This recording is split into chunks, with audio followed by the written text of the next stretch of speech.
जय हिंद प्यारे दोस्तों। तो स्वागत है आप सबको फिर से अपने YouTube चैनल शिक्षा संकेत में। तो आज की इस वीडियो में हम जानेंगे दोस्तों कि 10th क्लास के प्रश्नावली 1.1 के क्वेश्चन नंबर 3 को हल करेंगे दोस्तों। यानी पिछली वीडियो में हमने जो है क्वेश्चन नंबर 2 को हल कर लिया था दोस्तों। तो आज की इस वीडियो में हम क्वेश्चन नंबर 3 को हल करेंगे दोस्तों। देखते हैं कि 3 नंबर क्वेश्चन में क्या कह रहा है दोस्तों। देखिए दोस्तों, 3 नंबर क्वेश्चन में कह रहा है कि किसी परेड में जो है 616 सदस्यों वाली एक सेना की टुकड़ी को जो है 32 सदस्यों वाले एक आर्मी बैंड के पीछे जो है मार्च करना है। यानी दोनों समूहों को जो है समान संख्या वाले स्तंभों में मार्च करना है दोस्तों। और कह रहा है कि उन स्तंभों की अधिकतम संख्या क्या होगी जिसमें वे मार्च कर सकते हैं दोस्तों। इसको कैसे ज्ञात करेंगे दोस्तों। देखिए दोस्तों, जब भी कहे ना अधिकतम संख्या ज्ञात करने के लिए कहे तो हम सीधा सीधा क्या करेंगे, उसका एचसीएफ निकाल देंगे। ठीक है, एचसीएफ निकाल देंगे तो अधिकतम संख्या क्या होगा, ज्ञात हो जाएगा। तो एचसीएफ हमें किस तरीके से निकालना है, तो यूक्लिड विभाजन एल्गोरिथम से, इसके सूत्र से, इसके द्वारा जो हमें एचसीएफ निकालना है। ठीक है, तो अभी हमारा आंसर जो है जो हमारा प्रक्रिया जो है वो सही होगा। ठीक है, देखिए कैसे निकालते हैं, आइए देखते हैं। देखिए कैसे इसको सजा कर लिखते हैं उसको भी देखते चलिए। ठीक है, तो सबसे पहले यहाँ पर लिखेंगे हम दोस्तों हल। क्या लिखेंगे, सबसे पहले लिखेंगे हल। उसके बाद देखिए दोस्तों, इसमें जो दिया है ना उसको लिख लेंगे। ठीक है, क्या दिया देखते हैं। पहले लिखेंगे यहाँ पर कि दिया है कि क्या दिया है दोस्तों, दिया है कि परेड में सदस्यों की संख्या क्या कितना दिया है। परेड में सदस्यों की संख्या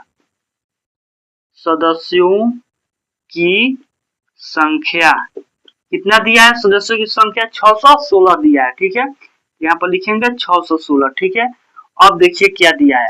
अब दिया है कि सेना में सदस्यों की संख्या कितना दिया है। ठीक है, यहाँ पर लिखेंगे सेना में सदस्यों की संख्या।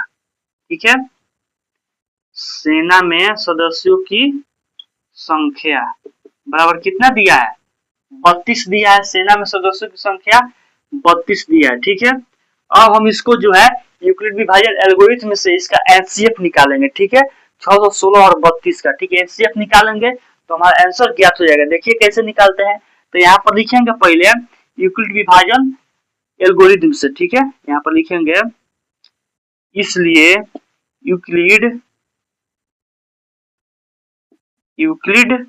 विभाजन एल्गोरिथम से। ठीक है,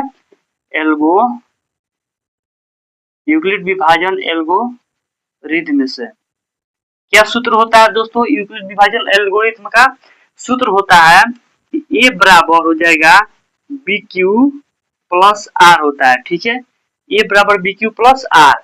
अब देखिए इसमें ए का मान कौन होगा, जो बड़ा होगा। हम बताए थे कि जो संख्या बड़ा होता है वो ए का वैल्यू होता है और जो छोटा होता है वो बी का वैल्यू होता है। तो जो बड़ा, इसमें से बड़ा कौन है, 616 और 32 में से बड़ा 616 है, तो ये ए का वैल्यू हो जाएगा और ये 32 बी का वैल्यू हो जाएगा। ठीक है, यहाँ पर लिखेंगे ए बराबर 616। ठीक है, और यहाँ पर बी बराबर क्या लिखेंगे, बी बराबर यहाँ पर लिख देंगे 32। ठीक है, बी का मान 32 आ गया। अब देखिए इसको कैसे ज्ञात करते हैं। ठीक है, इसको पहले आसान करने के लिए इसको भाग विधि से ज्ञात कर लेते हैं एचसीएफ। ठीक है, तो भाग विधि से ज्ञात कर दीजिए। उसके बाद उस कंडीशन को जो है इस सूत्र पर बैठा देंगे तो हमारा ज्ञात हो जाएगा दोस्तों। देखिए कैसे निकालते हैं।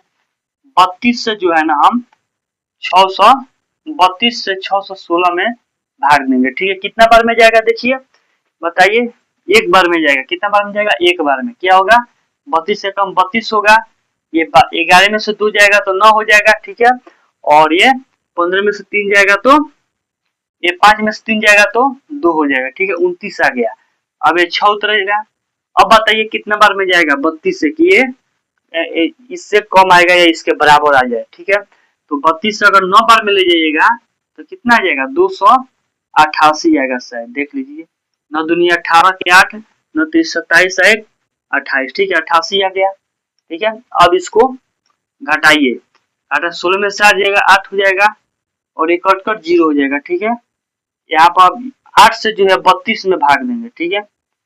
32 में कितना बार में जाएगा, 8 चौके 32 हो जाएगा, 4 में जाएगा, ये कट कर 0 हो जाएगा। अब इसी कंडीशन को जो है ना हमें इस सूत्र पर बैठा कर लिख देना है और आंसर ज्ञात हो जाएगा। देखिए कैसे लिखते हैं, तो सूत्र होता है कि ए बराबर बी क्यू प्लस आर, ठीक है।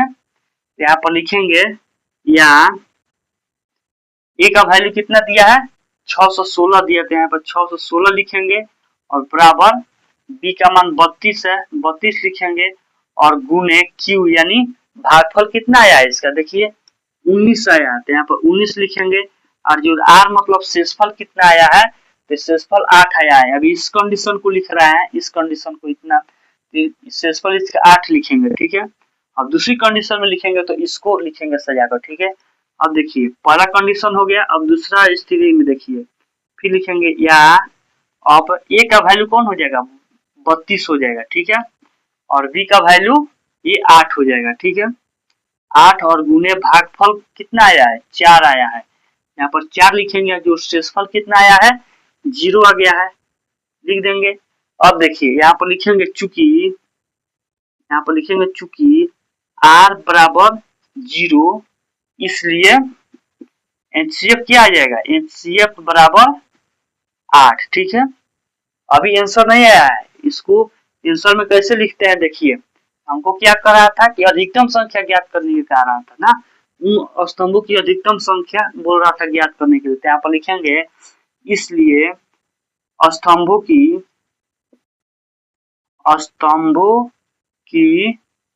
अधिकतम संख्या, स्तंभों की अधिकतम संख्या बराबर 8 हो जाएगा, ठीक है। यही आपका आंसर हो जाएगा, ठीक है। समझ में आ गया, तो अब चलते हैं चौथा नंबर क्वेश्चन पे, ठीक है। अब देखते हैं क्वेश्चन नंबर 4 को, ठीक है। क्वेश्चन नंबर 4 कह रहा है कि यूक्लिड विभाजन प्रेमिका का प्रयोग करके जो है बताना है, दर्शाना है कि किसी धनात्मक पूर्णांक का वर्ग जो है किसी पूर्णांक m के लिए 3m या 3m+1 के रूप का होता है। देखिए इसको कैसे सिद्ध करते हैं, ठीक है।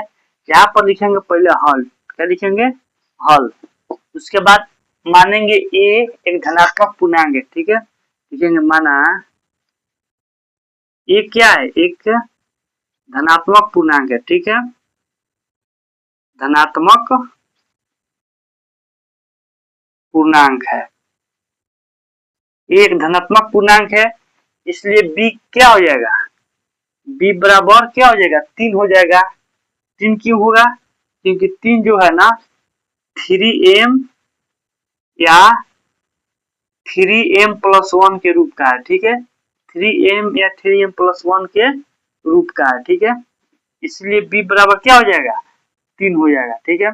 अब देखिए अब लिखेंगे यूक्लिड विभाजन एल्गोरिथम का प्रयोग करके हमें इसको दर्शाना है, क्या कह रहा है, यूक्लिड विभाजन प्रमेयिका का प्रयोग करके हमें दर्शाना है कि 3m या 3m+1 के रूप का होता है, ठीक है। इसको कह रहा है कि पूर्णांकों का वर्ग यानी किसी धनात्मक पूर्णांकों का वर्ग जो है किसी पूर्णांक m के लिए 3m या 3m+1 के रूप का होता है, इसी को हमें दर्शाना है। चलिए देखते हैं कैसे दर्शाएंगे। लिखेंगे यहाँ पे लिखेंगे यूक्लिड विभाजन प्रमेयिका से, ठीक है, प्रमेयिका का उपयोग करना है। यहाँ पर लिखेंगे यूक्लिड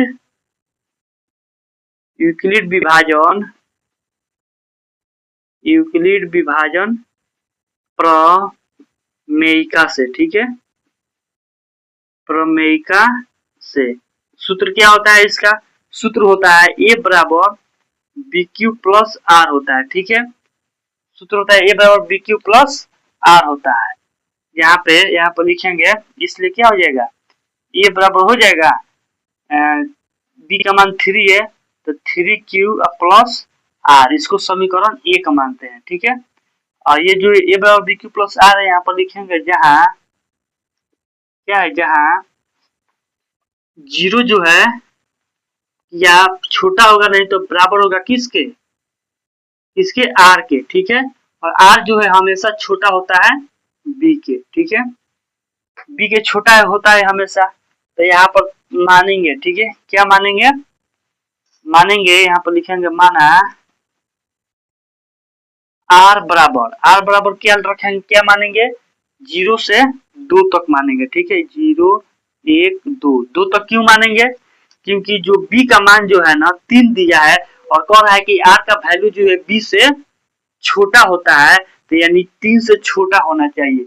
तो 0 से लेकर 1 से 2 तक होगा, 3 से छोटा होगा। ठीक है, तो हम इसलिए 2 तक लेंगे। ठीक है, अब क्या लिखेंगे इसमें कि समीकरण 1 जो है, 1 में आर का मान रखकर इसको हल करेंगे। ठीक है, कैसे हल करेंगे देखिए, यहाँ पर लिखेंगे समीकरण 1 में, समीकरण 1 में, समीकरण 1 में आर का मान 0 रखने पर, पहले 0 रखेंगे, 0 रखने पर, ठीक है, आर का मान 0 रखेंगे। देखिए यहाँ पे समीकरण क्या है, समीकरण है ए बराबर 3q प्लस आर का मान 0 रखना है। ठीक है, या ये हो सकता है, या ए बराबर 3q हो सकता है, 0 नहीं लिखा जाता है। ठीक है, अब लिखेंगे दोनों पक्षों को वर्ग करने पर, यानी वर्ग करके हमें बताना है। ठीक है, कि 3m या 3m प्लस 1 के रूप का होता है, तो लिखेंगे दोनों पक्षों को या दोनों तरफ वर्ग करने पर, क्या करने पर, वर्ग करने पर, दोनों तरफ वर्ग कीजिए, ए में वर्ग करेंगे तो ए स्क्वायर हो जाएगा बराबर 3q का स्क्वायर हो जाएगा। ठीक है, तो ये हो जाएगा ए स्क्वायर बराबर 3 कॉमन लेंगे, स्क्वायर है तो 3 कॉमन लेंगे तो हो जाएगा 3q स्क्वायर हो जाएगा।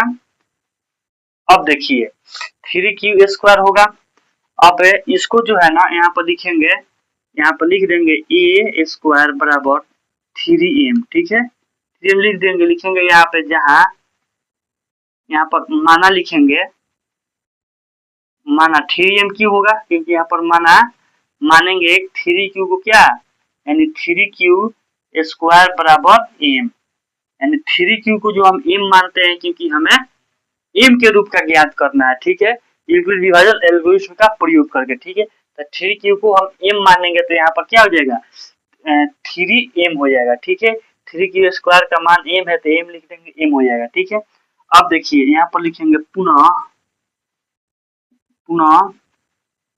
आर का मान, समीकरण 1 में आर का मान जो है 1 रखने पर, ठीक है, 1 रखने पर, यहाँ पर लिखेंगे 1 रखने पर, आर का मान 1 रखने पर। ठीक है, 1 रखिए, समीकरण क्या है, समीकरण है ए बराबर 3, समीकरण दिया ए बराबर 3q प्लस आर है। ठीक है, 3q प्लस आर, यहाँ पर लिखेंगे ए बराबर 3q प्लस 1 हो जाएगा। अब दोनों तरफ वर्ग करने पर, क्या करने पर, वर्ग करने पर। ठीक है, यानी वर्ग करके हमें ज्ञात करना है, यहाँ पर लिखेंगे दोनों तरफ, यहाँ पर लिखिए, यहाँ पे लिखे दिखाई नहीं देगा, यहाँ पर लिखिए, यहाँ पर लिखेंगे दोनों तरफ वर्ग करने पर, क्या करने पर, वर्ग करने पर। ठीक है, वर्ग करने पर क्या आएगा, देखिए ए है तो ए को वर्ग करेंगे तो ए स्क्वायर हो जाएगा और बराबर 3q प्लस 1 का स्क्वायर हो जाएगा। अब ए प्लस बी के होल स्क्वायर पर बैठ गया। ठीक है, तो यहाँ पर लिखेंगे ए स्क्वायर बराबर 3 स्क्वायर, यानी इसको 3q प्लस 1 का होल स्क्वायर पर बैठाएंगे। ठीक है, तो ए स्क्वायर यानी 3q का स्क्वायर, ठीक है, प्लस 2 इंटू 3 ये हो जाएगा 6, ये हो जाएगा 3 इंटू 6 क्यू स्क्वायर हो जाएगा। ठीक है, क्यू हो जाएगा। ठीक है, प्लस 1 का स्क्वायर 1 होगा। अब यहाँ पर देखिए 3 कॉमन लेंगे। ठीक है, ए स्क्वायर बराबर 3 कॉमन लेंगे तो यहाँ पर हो जाएगा 3q। ठीक है, 3q हो जाएगा और यहाँ पर हो जाएगा प्लस 3q प्लस 6q। ठीक है, और यहाँ पर लिख देंगे प्लस इसको घेर कर इस पे लिख 2q हो जाएगा, ठीक है। 3 कॉमन हो गया तो 2q प्लस 1 हो जाएगा, ठीक है। ये स्क्वायर हो जाएगा, ठीक है। अब यहाँ पर देखिए, यहाँ पर लिखेंगे ए स्क्वायर बराबर 3m प्लस 1। 3m क्यों होगा?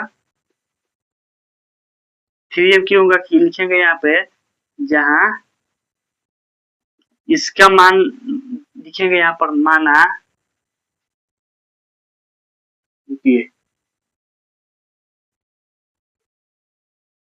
यहाँ पर लिख देंगे कि माना इसका वैल्यू बराबर यानी 3q स्क्वायर प्लस 2q बराबर क्या है, m है, ठीक है। यानी इसको हम m माने हैं तो 3m हो जाएगा या प्लस 1 हो जाएगा। अब देखिए आ रहा है 3m या 3m प्लस 1, आगे यहाँ पे 3m आ गया है, ठीक है।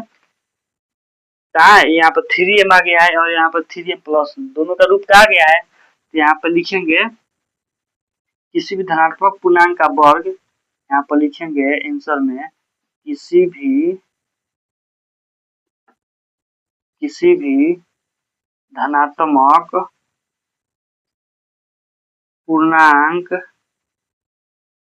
का वर्ग जो है, यानी वर्ग करने पर वर्ग जो है किसी पूर्णांक m के लिए जो है 3m या 3m प्लस 1 के